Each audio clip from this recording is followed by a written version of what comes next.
السلام علیکم اسٹوڈنٹس، کیسے ہیں آپ سب؟ امید کرتی ہوں سب خیریت سے ہوں گے۔ میں آپ کی اردو کی ٹیچر یا آپ کی اردو کی book Sadia Bahar. Now come to the page number 8۔ Page number 8 پہ ہمارا سبق کیا ہے؟ حضرت نوح علیہ السلام کی کہانی۔ پہلے یہ پڑھ لیتے ہیں۔ اللہ نے دنیا میں بہت سارے ایسے انسان بھیجے جو لوگوں کو اچھی باتیں بتاتے ہیں اور برے کام کرنے سے منع کرتے تھے۔ ایسے انسانوں کو نبی کہتے ہیں۔ اللہ کی آخری کتاب قرآن پاک میں کچھ نبیوں کے نام اور ان کی کہانیاں ہیں۔ ان میں سے ایک کہانی حضرت نوح علیہ السلام کی بھی ہے، مطلب یہ کہانی جھوٹی کہانی نہیں ہے، قرآن پاک میں بھی ہے اس کا ذکر۔ پڑھ لیتے ہیں۔ سب سے پہلے پڑھ لیتے ہیں کہ حضرت نوح علیہ السلام تھے کون۔ حضرت نوح علیہ السلام اللہ کے نبی تھے۔ ورڈ ٹو ورڈ نہیں پڑھوں گی، آپ لوگوں نے خود سے ریڈنگ کرنی ہے اس کی، میں صرف آپ کو بتا رہی ہوں۔ حضرت نوح علیہ السلام اللہ کے نبی تھے۔ وہ لوگوں کو اچھے کام کرنے کا اور برے کاموں سے بچنے کے لیے کہتے تھے، جو کہتے رہے بہت کچھ دن مہینے نہیں بہت سالوں تک سمجھاتے رہے، لیکن کچھ ہی لوگ ان کی اس بات پر عمل کر کے برے کاموں کو چھوڑا لوگوں نے، باقی جو لوگ تھے وہ برے کاموں میں مصروف رہے۔ جب اتنے سالوں کی کوشش کامیاب نہ ہوئی تو اللہ تعالیٰ نے فیصلہ کیا ان کو سزا دینے کا۔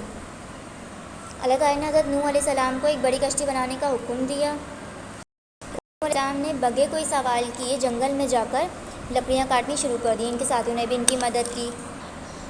دوسرے لوگ ان کو کام کرتے دیکھتے تو مذاق اڑاتے، یہ تم لوگ کہاں جانے کے لیے کشتی بنا رہے ہو؟ یہاں تو دور دور تک کوئی دریا ہے، نہ ہی کوئی سمندر ہے، یہ کشتی تم مٹی پر چلاؤ گے کیا؟ حضرت نوح علیہ السلام اور ان کے ساتھی ان کی باتوں کا کوئی جواب نہیں دیتے بلکہ اپنے کام میں مصروف رہتے۔ کچھ دنوں بعد ایک بہت بڑی کشتی تیار ہو گئی تو اللہ نے حکم دیا کہ تمام جانوروں اور پرندوں کا ایک ایک جوڑا کھانے پینے کا سامان کشتی میں رکھ لو۔ انہوں نے اللہ کا حکم مانا اور ویسا ہی کیا جیسا اللہ نے حکم دیا تھا۔ تمام جانوروں جیسے انہوں نے جانوروں کو جوڑا رکھا، جیسے ہرن ہرنی ہو گئی، گائیں بیل ہو گئی، گھوڑا گھوڑی ہو گئی وغیرہ، اور کشتی میں سوار کر لیا سب کو نا۔ پھر اللہ نے حکم دیا اب کشتی میں سوار ہو جاؤ۔ انہوں نے ایسا ہی کیا۔ دو لوگ دیکھتے رہے، وہ مذاق اڑانے لگے، ارے ان سب کو کیا ہو گیا، یہ کیوں کشتی میں بیٹھ رہے ہیں؟ نافرمان لوگوں میں حضرت نوح علیہ السلام کا بیٹا بھی شامل تھا۔ نافرمان لوگوں میں حضرت نوح علیہ السلام کا بیٹا بھی شامل تھا۔ حضرت نوح علیہ السلام نے اسے پہلے بھی بہت سمجھایا تھا لیکن وہ نہیں مانا۔ ایک بار پھر انہوں نے اسے بلایا مگر اس نے کہا میری فکر نہ کریں، مجھے کچھ نہیں ہوگا۔ بادل آ گئے اور تیز بارش ہونے لگی۔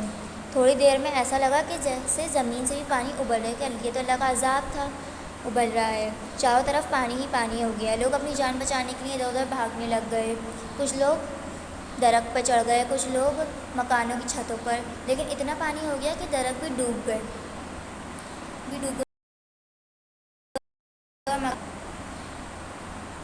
جس پہاڑ پر حضرت نوح علیہ السلام کا بیٹا اپنی جان بچانے کے لیے چڑھ گیا تھا وہ بھی ڈوب گیا، سارے نافرمان لوگ ڈوب گئے اور کشتی حضرت نوح علیہ السلام کی کشتی پانی کے اوپر ہی اوپر تیرتی رہی۔ بہت دنوں بعد بارش رکی، سورج نکلا، کشتی میں سوار لوگ سورج کو اتنے دن بعد دیکھ کر بہت خوش ہوئے۔ پانی کم ہونے لگا اور ان کی کشتی پہاڑ کے ساتھ جا لگی جس پہاڑ کا نام جودی ہے۔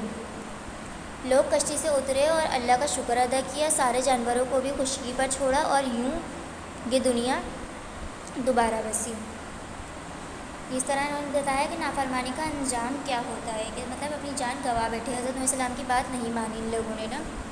امید کرتی ہوں آپ لوگ کو میری ویڈیو سمجھ آئی ہوگی۔ آج کے لیے اتنا ہی، انشاءاللہ ملتے ہیں نیکسٹ ویڈیو میں نیو ٹاپک کے ساتھ۔ جب تک کے لیے اپنا خیال رکھیے گا۔ اللہ حافظ۔